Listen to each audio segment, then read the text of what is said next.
Hoy para recordar un aniversario más de la Sociedad de Horticultura y Jardinería del Paraguay.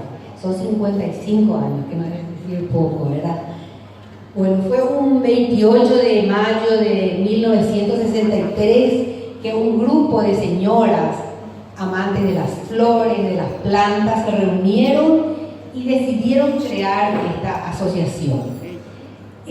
Contamos esta noche con una de las socias fundadoras, la señora Consuelo Faraón de Palazón, para quien pido un caluroso aplauso.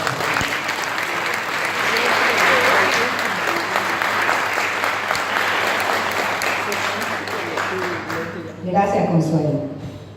Bueno, también contamos con excelentes amigas. Tenemos, por ejemplo, la presidenta de la Sociedad de Horticultura y Jardinería de Luque, la señora Gladys Almada, que nos honra también con su presencia.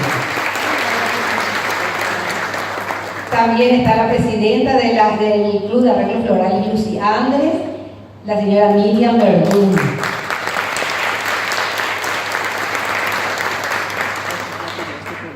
Bueno, y muchas socias muy antiguas, como por ejemplo la señora Tetí Llano, Lucila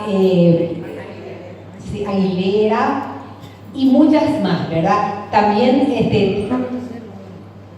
también contamos con la presencia de la señora Mirta González Chinini, gran colaboradora de todas nosotras, ¿verdad?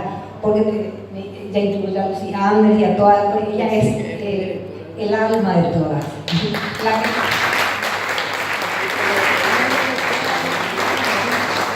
La que nos apoya desde la prensa, que es importantísima. Bueno, ahora entonces quiero dejarles y desearles una excelente noche, que pasen de lo mejor y de vuelta con el señor. Gracias. Un aplauso a la presidenta.